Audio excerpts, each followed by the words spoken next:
സമീപ വർഷങ്ങളായി ലഹരി മാഫിയ കേരളത്തിൽ പിടിമുറുക്കുകയാണ്. മയക്കുമരുന്ന് കേസുകളിൽ ഗണ്യമായ വർധനവാണ് ഇക്കാലയളവിൽ ഉണ്ടായത്.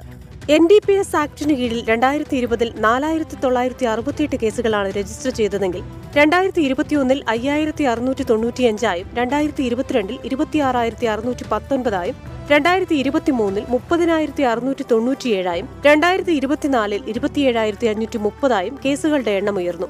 2025 ജനുവരിയിൽ മാത്രം കേരളത്തിൽ ഏകദേശം 2000 NDPS കേസുകൾ രജിസ്റ്റർ ചെയ്തു.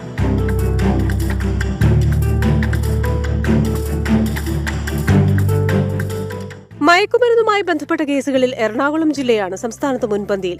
2023 ജനുവരി 1-നും 2024 ജൂൺ 1-നും ഇടയിൽ ജില്ലയിൽ 8567 NDPS കേസുകൾ രജിസ്റ്റർ ചെയ്തു. 5906 കേസുകളുമായി മലപ്പുറവും 5385 കേസുകളുമായി കോഴിക്കോടും 2-3 സ്ഥാനങ്ങളിലുണ്ട്.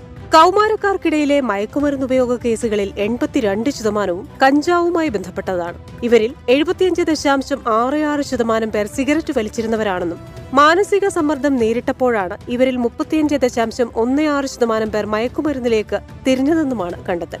LSD, MDMA ഉപയോഗവും യുവാക്കൾക്കിടയിൽ വർദ്ധിച്ചു. ഒളിപ്പിച്ചുവെക്കാൻ എളുപ്പമാണെന്നതും ഉപയോഗിച്ചവരെ കണ്ടെത്തുക ബുദ്ധിമുട്ടാണെന്നതും ഇവയുടെ ഉപയോഗം വ്യാപകമാക്കി. ഇതിനു പുറമെ കൊക്കെയിൻ, ഹെറോയിൻ, ഹാഷിഷ് എന്നിവയും സംസ്ഥാനത്തെ പരിശോധനകളിൽ കണ്ടെത്തിയിട്ടുണ്ട്.